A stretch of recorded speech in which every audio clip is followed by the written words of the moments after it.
What exactly is asset management? How can asset management help municipalities manage their infrastructure? Asset management is a plan that will assist council and staff to plan strategically for the future for current and future assets. I look at it in terms of the equivalent of a business plan for the services that municipalities provide to their communities. So it's knowing what you have, what services you have to provide, and how you're going to provide them in the most economical way for the long term. It's not about assets as such, it's about providing services for the community.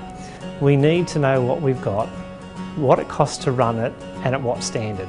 It's really integrating a whole bunch of disciplines. It's taking people in management, finance, engineering, public works, and combining those all together and saying, okay, how do we maintain this infrastructure that we all depend on every day?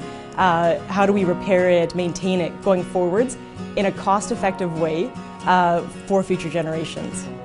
The asset management plan, of course, is charting the future, so if you're able to make those wise decisions based upon a future forecast, it should lead to long-term sustainability because it should not surprise you, and therefore you can make the necessary decisions along the way. It is important to know what assets your municipality has. It's like knowing what your household expenses are and having those expenses listed and accounted for. The TCA, or the PS 3150, which was a tangible capital asset project, its purpose was really to create asset registers knowing what type of infrastructure actually exists within our communities.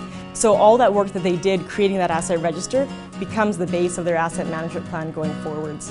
TCA was a very valuable process because it gave them the starting point saying we have 40% of our assets out of 120 communities in the province are built between 1960 and 1970, and there's a wave and it's moving towards us. I think asset management is a very positive movement. It's the next logical step after the TCA exercise. The tangible capital asset process was a way for us to identify our assets, to list them, to give them a value, and to start the asset management process. Often we get caught up focusing on securing the capital costs for our infrastructure, and we forget to consider the life cycle cost of our assets.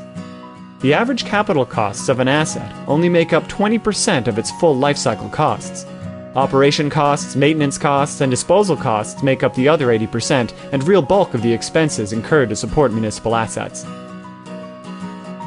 The full cost of an asset, now that we understand a little bit better, is a full cost accounting of that asset. So from the time that it's even looked at until the time that it's removed, it's all the costs that go into it. So it's actually shifting from focusing on capital cost to looking at the life cycle cost of providing the service. The community depends on the municipality services every day. The services from infrastructure that provide the quality of life that communities enjoy at the present time. The most important thing is that infrastructure doesn't exist just to have infrastructure, it exists to provide services. And that's an important realization, that it's only there if we are reaping the services. So we need to determine what the services we want and then make sure that the infrastructure supports that. But level of service then means to what you can deliver or what level of service there actually is. And that is quite a change over how we've interpreted that in the past.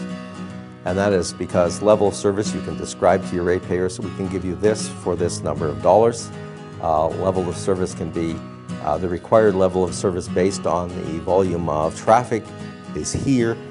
So that terminology is very useful in terms of understanding assets in general and communicating the challenges around asset management. Every time you fill up your gas tank, you make a choice about levels of service.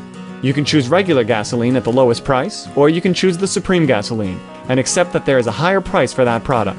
Choosing and identifying levels of service in a municipality is no different.